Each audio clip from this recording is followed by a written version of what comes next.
Hello, everyone. Welcome to Talking Logistics, where we have conversations with thought leaders and newsmakers in the supply chain logistics industry. It's my great pleasure to welcome today's program, Mike Regan, who's co-founder and chief of relationship development at TranzAct Technologies. And today we're going to talk about the new supply chain landscape, why moving up the supply chain spectrum is imperative. So if you're a transportation or logistics professional, I'm sure you probably already know and follow, Mike. He has a wealth of knowledge and experience in the industry. It's not every day here on Talking Logistics that we have a CSCMP Distinguished Service Award recipient, which Mike received in 2014. He's just, working with clients and his connections in the industry. He's got a great pulse on industry trends and best practices, which he shares via his newsletter and his 2-minute warning videos, which I highly recommend if you're not, subscribed to them. So it's great to have Mike on the program to share some insights and advice for supply chain logistics professionals as they prepare for their strategy and plans for 2023. So, Mike, welcome to the program. Adrian, as always, it's a pleasure to be with you in this Talking Logistics. It's one of my favorite news sources, and you always have some great topics. So I'm looking forward to our discussion today. Great. Mike, I think the last time you were on this program, I was trying to figure it out. It's been a few years for sure. And I think it's safe to say that, the world is a little bit different today than it was, let's say, 4 or 5 years ago.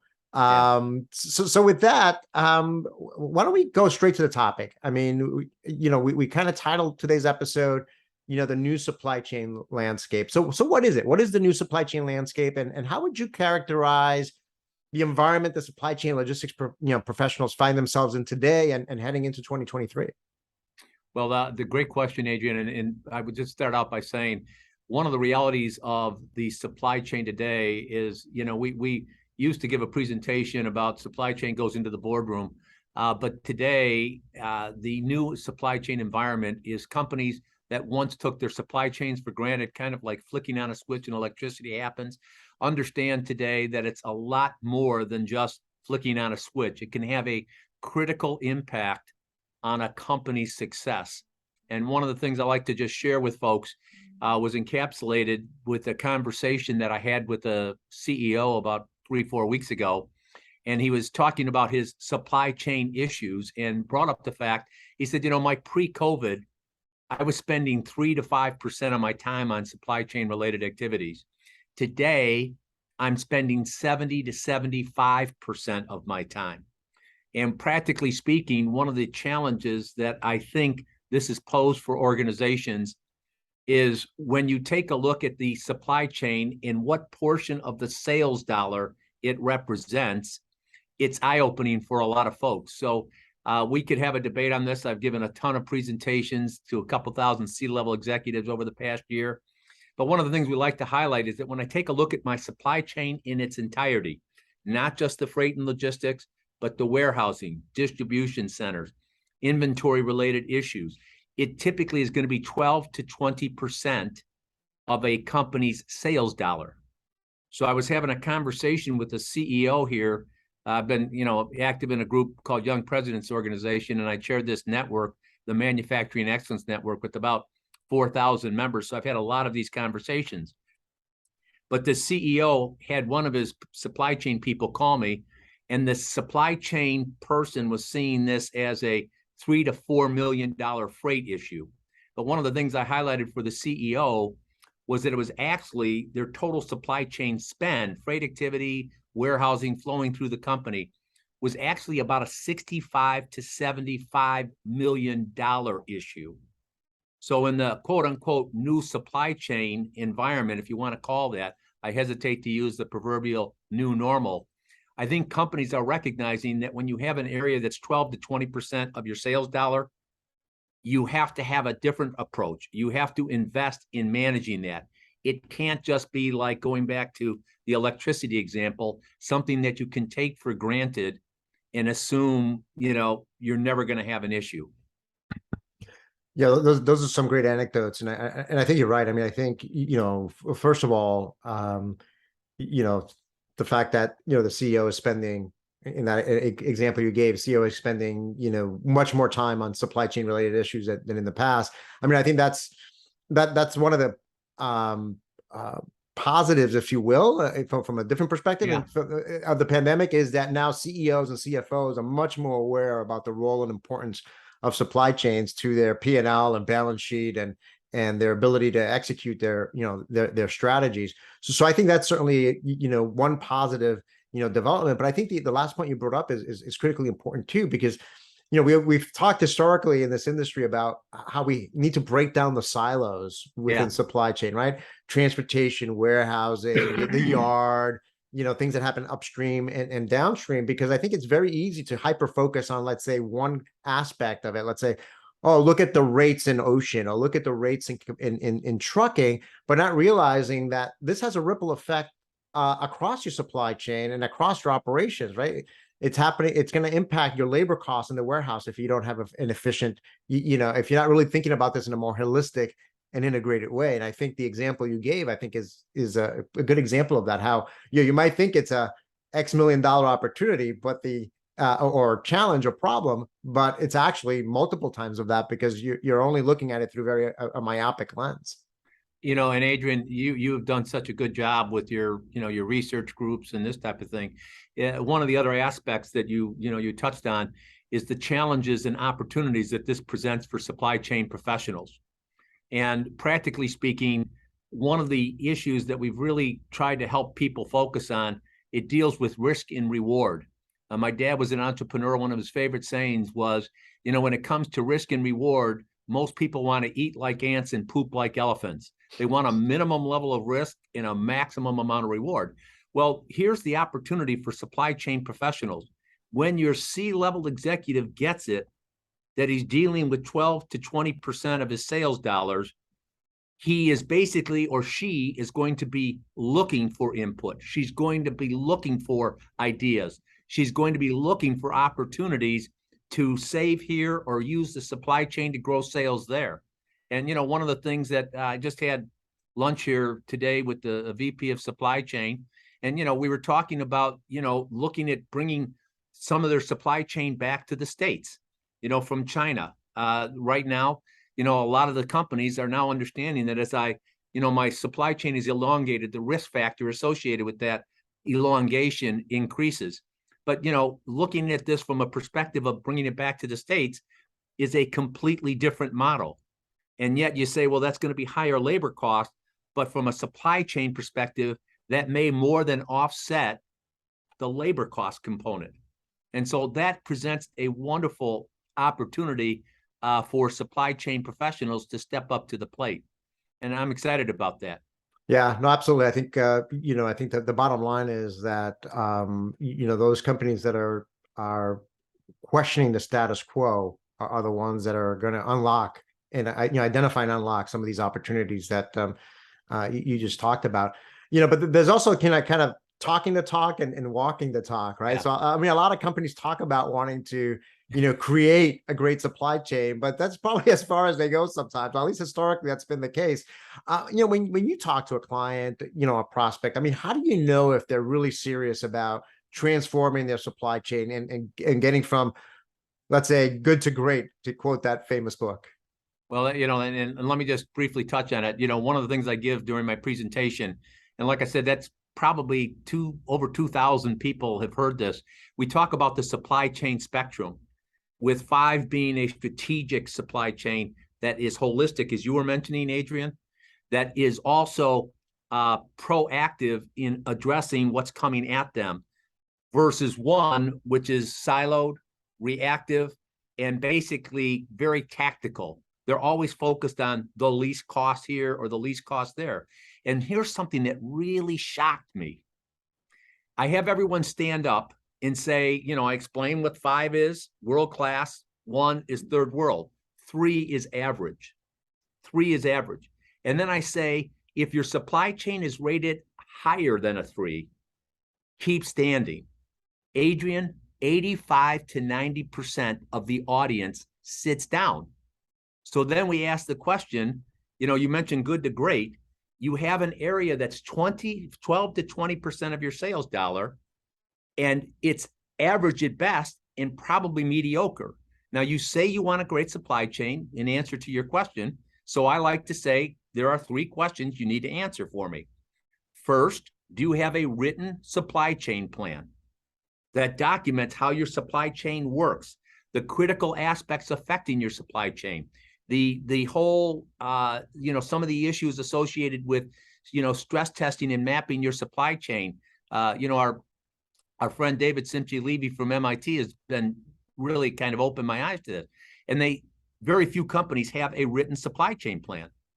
So I said, do you have a cybersecurity plan? Yes. Disaster recovery plan? Yes. I could go sales and marketing plan? Yes. Why do you have those plans? Because it's a priority item, but you don't have a supply chain plan, which tells me, from your perspective, you think it can handle, go by osmosis, people walking around with these ideas in your head, or you put it down on paper. The second thing, have you mapped your supply chain? And, I heard a great presentation from a gentleman at IBM, Lewis, about how IBM has approached this. They have basically not only mapped their supply chain, but the third question, have you stress tested your supply chain? And IBM has gone down to their 5th layer of suppliers. Now, here's the problem.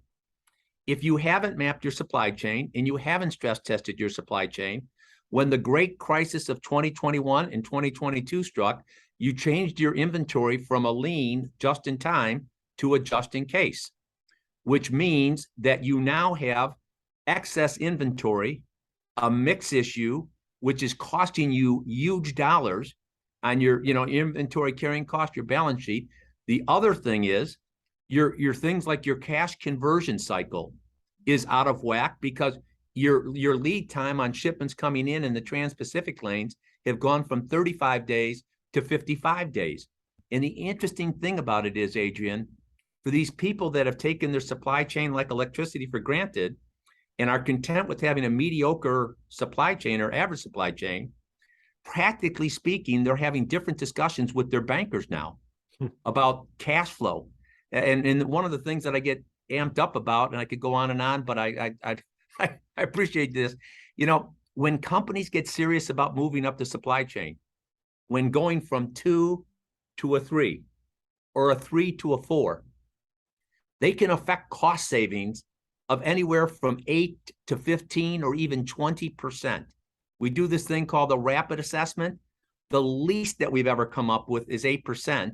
And here's the exciting percent. I mean, the exciting part, we've had 20, 25% success rates. Here's the great thing. The changes they need to make, they don't have to have negotiations with their carriers all the time. They don't need to do different 3PLs. It basically looks at changing their practices and processes within their own organization, things over which they have control.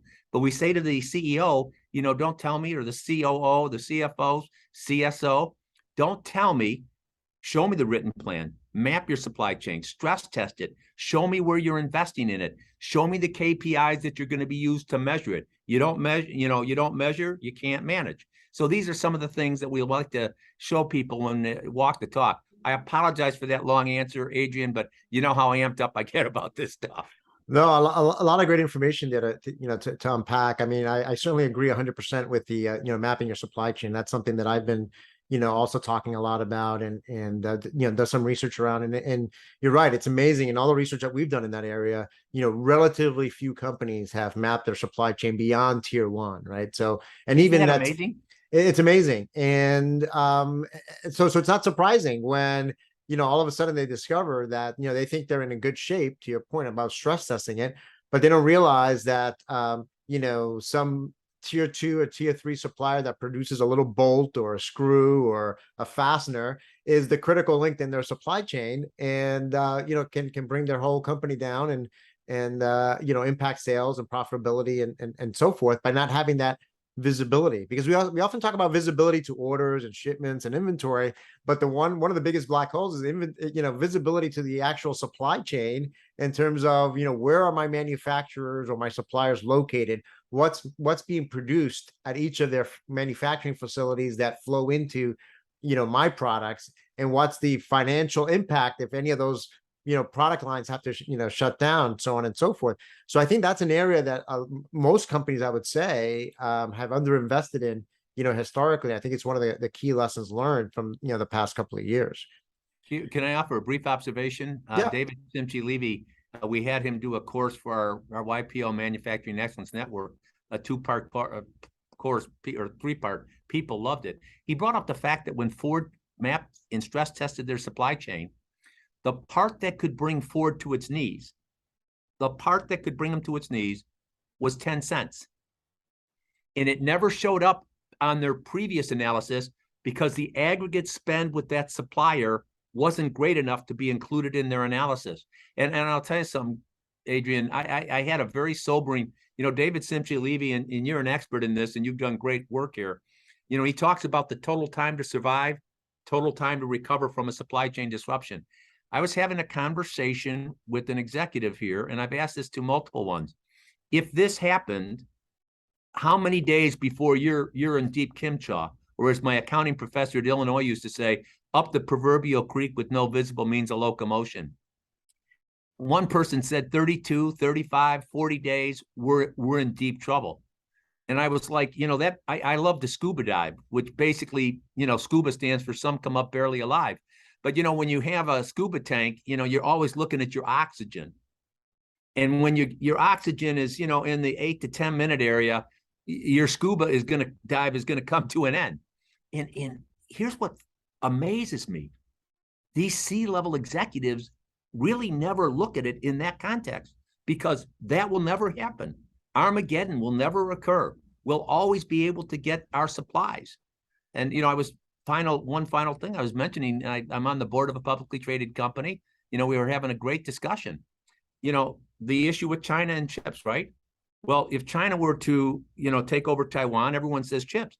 But China taking over Taiwan would have a huge impact in the ocean markets. And so when I say, looking at this proactively, China doesn't have to invade Taiwan.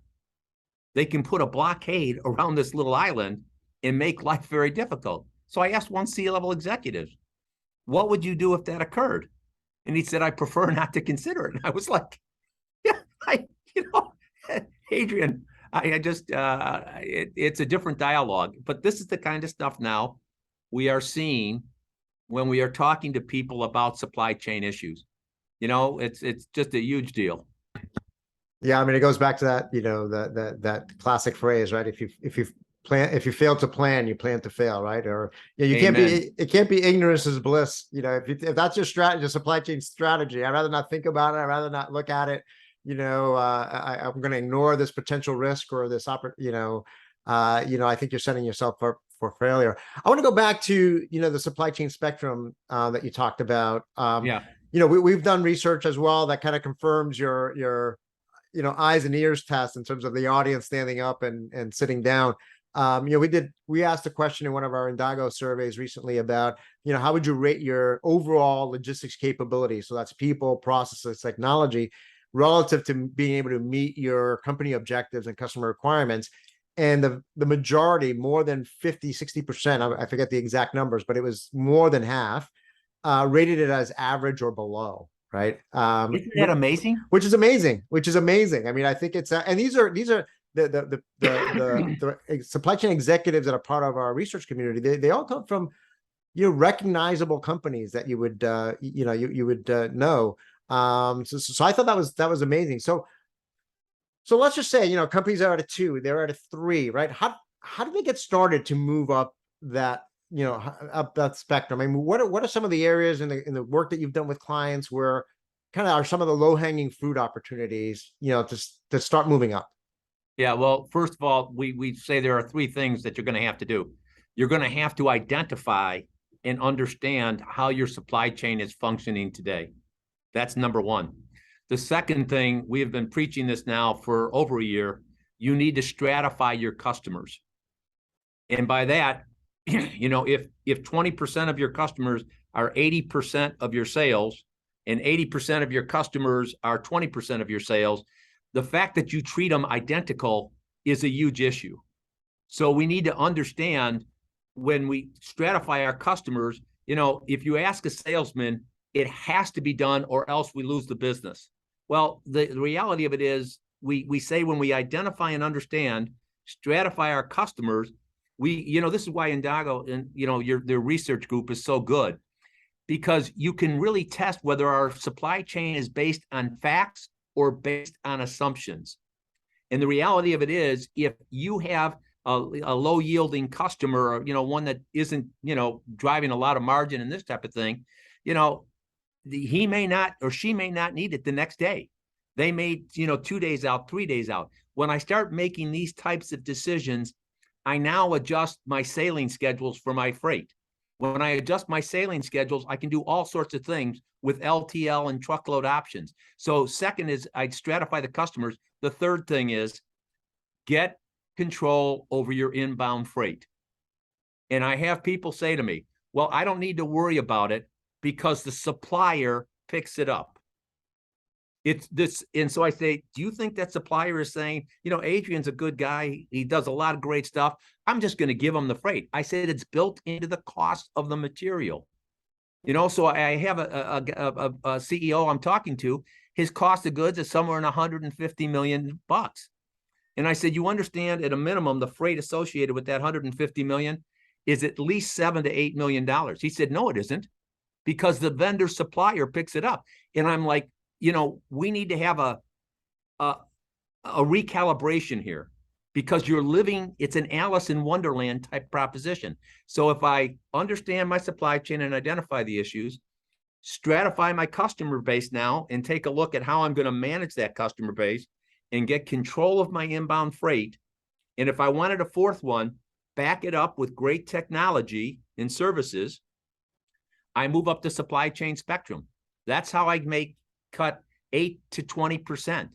I was doing an exercise. I like I said, talk with a lot of CEOs, 300 million. And I said, okay, so let's just be nice.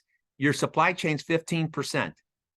And he said, well, my freight is only, and I said, no. And then he said, okay, yeah. I get it, And so the reality of it is 15%, $300 million, that's 45 million. If I can save you 10%, and the worst we've ever done on these rapid assessments is 8, and we've gone up to 2025. If I can save you 10%, that's a reasonably big number, right? And so I'm at 4.5, 5 million. And I jokingly said to him, Adrian, and I hesitate to say this because somebody who listens to this may say, oh, you're being a little bit arrogant. But I say, let's say for Grinny's, that's $4.8 million a year in savings. That's $400,000 a month. That's 100,000, just shy of 100,000 a week. I said, that's almost $20,000 a day. And I said, you have the dream job. You have the job I've always wanted. And they look and like, where are you going with this? I said, I would love to have a job where I could go to bed at night, throwing away $20,000 a day, 100,000 a week, 400,000, and not lose any sleep over it. I would have so much money. And the guys and gals that I mentioned that to get the picture. And so the question is, how bad do you want to move up that supply chain spectrum? Because if you're serious about it, you're going to do things like join research groups like Indago. You're going to listen to ideas from outsiders, whether it's Mike Regan or others. But you can move up the supply chain. You can get those types of savings. You can use your supply chain to grow and boost sales. And that's why I kind of have to restrain myself. I apologize for getting too amped up about that, Adrian. No, I mean, you're obviously very, very passionate about it, but you're right. I mean, it's not a question of you can. I think, I think today you could argue that you must, because, Amen. In light of all the challenges out there with, whether it's geopolitical, whether it's with capacity, whether it's with the labor market, I think that, years ago, you can afford, even though you were throwing $20,000 a day, you can afford to have that some sloppiness in your supply chain, if you will. And your margins might have been hurt. Maybe you weren't even aware that you could be making more margin if you were a little bit, more disciplined and more fine-tuned. But I think, that margin for sloppiness has really gone away, right? So I think now it's you're just not going to be competitive anymore, and you may find yourself in a situation where you can't you can't compete. And I love the point about the inbound supply chain, and we're actually we're going to do some research on the inbound coming up here in the next couple of weeks.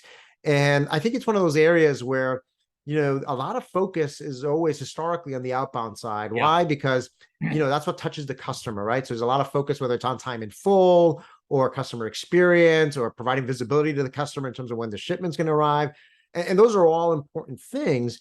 But going back to what we started talking about in terms of taking that holistic perspective is that, hey, if you don't have your inbound in order, that's going to impact your outbound as well. And, there's a lot of waste and inefficiency on the inbound side as well that, companies need to, identify and take action on and really incorporate it as part of their overall strategy, and take that holistic approach, because what happens on the inbound is going to impact on the outbound, as well. I think a lot of companies historically have treated those as two separate operations, right? We've got this team that does the inbound and works with our suppliers. And to your point, it's like, oh, well, we don't control the freight, our vendor does. Well, there's a lot of opportunity there where maybe you don't have the visibility, or maybe you're spending too much money on the inbound because you don't have control of it, so on and so forth.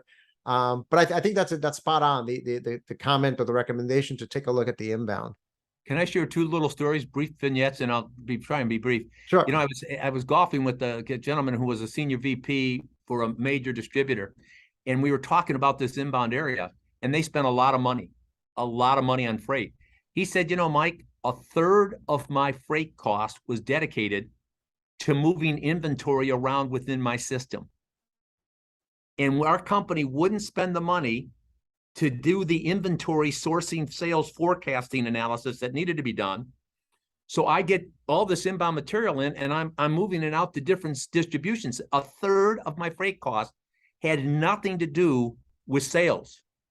And the other thing is, I just want to share this with you. I'd be happy to send you this interview. At the end of April, I had the opportunity to interview a gentleman by the name of Jeff Wilkie. Many of your members of the audience may not know this, but he was the number 2 guy to Jeff Bezos at Amazon. And he stepped down about 45 days before Jeff Bezos, or a lot of people said he would have been the CEO of Amazon.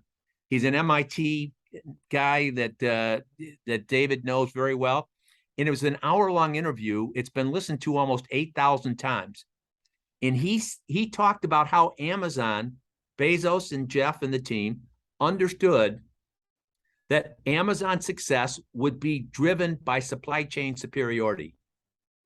That with their supply chain, they would create a set of customer expectations that they could fulfill cheaper than anybody else. So when I asked him about the supply chain spectrum, he modestly said, well, I'm not there anymore. He said, but it's north of 4 or 4.5, 5. So I tell everybody, if I'm going to get myself in trouble here, Adrian, you may have to edit this. But I tell people when I get really amped up, it's okay to have a supply chain that sucks. Really, if your supply chain is a 2, that's okay. If everybody else in your industry has a supply chain that sucks. But if someone decides to go Amazon on you, AKA have a 4, 4.5 supply chain, you have a problem. So at the end of the day, for those of you that haven't bitten off my evangelistic message about having a great supply chain, you need to ask yourself this question. Is hoping that you have a competitor that doesn't go Amazon to you, is that the kind of strategy you want to hang your hat on? And, one of the things I mentioned is something you're probably familiar with, was the Alex Partner survey that they did at the beginning of the year, where 72% of the CEOs out of 3,000, 72% were worried about losing their job. And one of the 3 reasons that they could lose their job was the fact that their supply chains were out of control.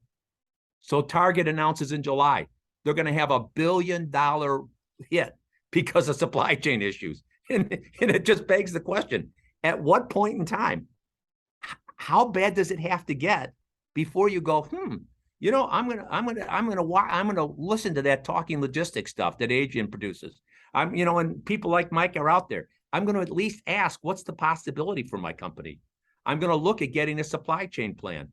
I am going to map my supply chain. I am going to stress test it. I am going to, customer, stratify, inbound, technology. And then I move from a 2 to a 3, 3 to a 4, and I save lots of money, and everyone, and then they donate it to JD.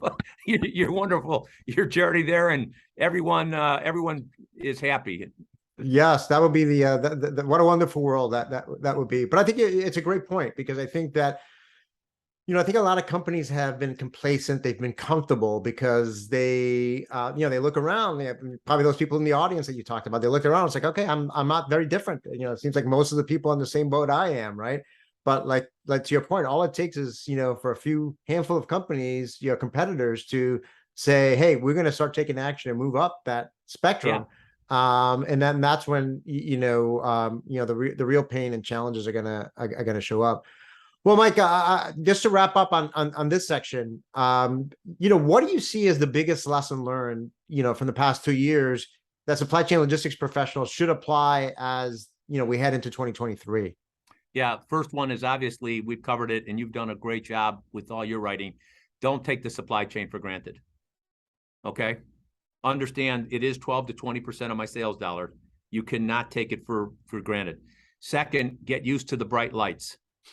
Because once it's you're dealing with an area that's not 3 million, 5 million, 8 million, you're dealing 70, 80, 90 million companies. It's like the guy from IBM was saying in his, IBM every year would prioritize, what has to be done. And, the list would be 20. Everyone in IBM understood that it was the top 3 that got the most attention and funds. And understand, he said, we finally, with the supply chain crisis, we moved into the top 3 spot. But when you're at the top 3 spot, guess what you're doing? You're dealing with the board of directors. You're having direct interactions with the CEOs and CFOs and this type of stuff, which begs the question, how prepared are you for that dialogue? I've given another one. Here's the problem. You're frustrated as a logistics professional because they don't understand. The reason they don't understand is you're speaking Mandarin. They speak Portuguese type thing. You're talking past each other. So that is a great, you're going to be under the bright lights. And then the third that you have to, I think, in my opinion, understand, take calculated, well-researched and thought out risk. I don't mean to brag on you, Adrian, but one of the reasons I think your research group is so important is because it gives people in the group access to best practices across the group. And there are those best practices which may make sense for you, or there are best practices which may make sense at a later time or don't make sense right now. But you also, when you understand that, then if you take risk, understand that if your company doesn't act upon it, as a great supply chain professional, there are a lot of companies that can use your talents.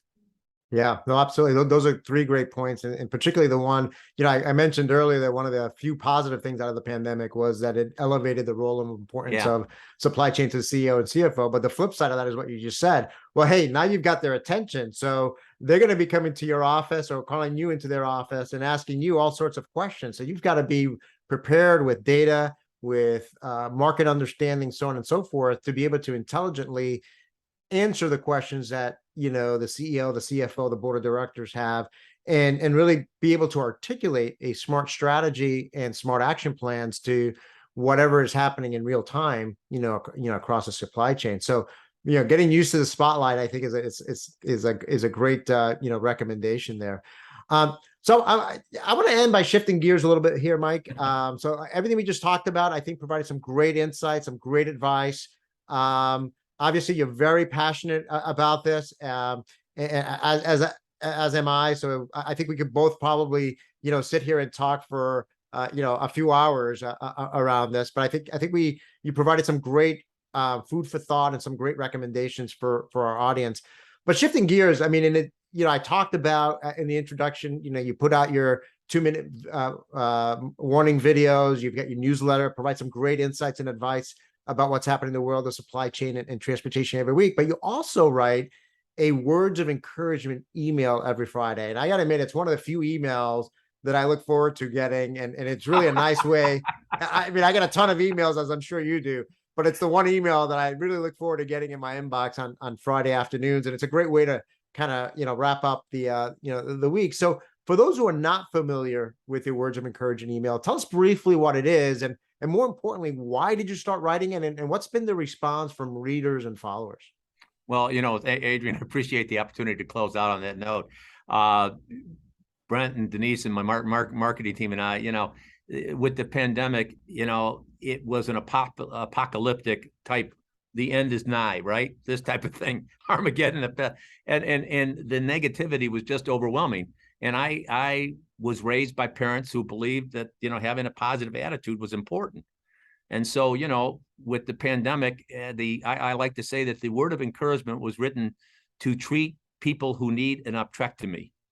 Okay. Now, your listeners may not be familiar, and you may not be familiar, but an apprectomy is a very, very delicate surgery that's only done at a very few hospitals, because when a person has an apprectomy, they sever the rectum from the retina and eliminate their stinking thinking. And so I said, there's a lot of good stuff happening, Adrian, and one of the things you brought this up, I featured your daughter, okay, who's a champion, okay. She's graduated. She's dealt with the diabetes. She's a champion. The work that you do with your, you're riding the bike and this type of thing. If you look around, there's all sorts of great stuff happening. But it was basically, I was only going to write it for a couple of months, and I will tell you, it's become one of my favorite things to do, because the response that I get to that word of encouragement, it goes out to about 16,000 people. And the open rate on it is typically somewhere in the area of 30 to 40% a week, which, for email is, and you're very gracious. And I've had people that have gotten back, people shared some really personal stuff, people that lost loved ones during COVID, people that have had done some great things. And the thing of it is also, if you read some of them there, Brent here showed me this story about a guy that was going out on winter mornings in Chicago, and he was buying out tamale vendors tamales and giving them to food banks just so these people could go home. So I said, well, let's try it. We had a blast. We spent, I think, about $300, and we go up to these tamale vendors and say, well, we'll take them all. And they would look, what, all? And so, it's like what you're riding Death Valley, It's great to support that type of stuff, and it doesn't cost a lot. And if you replace thinking with something optimistic, something positive, at the end of the day, I think it makes the world a little bit better place. I don't know if that answers your question, but I appreciate the opportunity. Yeah, no, I absolutely. And I again, like I said, there is, I think so much of what we are bombarded with every day, not only in the world of supply chain and logistics, where it's a lot of the negative stuff, right? Port delays and labor shortages, all sorts of problems. Or, obviously, you watch the daily news, what's happening in the world, everything else, you can quickly get depressed or just get one view of, what's happening in the world. But I think what your email does, to your point, is that, there's a overwhelming amount of good in the world, and good people in the world, and people that are doing some great stuff. And and to me, it's just very uplifting, like I said, to kind of wrap up the week with some positive encouragement. And like you said, I full disclosure, like you said, you highlighted my daughter, who has type 1 diabetes, and our logistics leaders for type 1 diabetes cure cycling team, which TranzAct was a team sponsor this year. So we're highly appreciative of that, in terms of, doing our part, to help find a cure for type 1 diabetes. So thank you very much for that support. And by the way, folks, I was, when one of those words, I actually wore one of the the type 1 diabetes shirt. If you haven't gotten one, you ought to call Adrian, because it's hot looking. Okay. But at the end of the day, one of the other things I've tried to do with the word of encouragement just is a subtle reminder. I typically like to tie in a little verse from scripture that kind of helps remind people God's still in control. He isn't sitting up there slapping his head saying, uh-oh, this is big. This is a problem. At the end of the day, I don't care if you're Democrat, Republican, I don't care. Arthur Brooks talks about the fact, happiness and this type of thing. We all need to lighten up. And if you're a shipper, join your Indago research thing, and we'll get through it. We'll get through. Absolutely. Well, on that note, Mike, again, thank you. I mean, you're a busy guy. I know you've given a lot of presentations, obviously, not only with your role there at TranzAct, but in other organizations. So I really appreciate you making the time, to be with us today. Adrian, it's an honor and a privilege, and I really enjoyed it. Thanks so much. Great. I want to thank those of you that joined us. If you're watching this episode on demand, either at the TranzAct website or on Talking Logistics, and you've got a question or a comment for Mike, you can post it there, and I'm sure he'll be more than happy to respond via that medium. Again, thank you for joining us, and look forward to seeing you in a future episode Talking Logistics. Have a great day.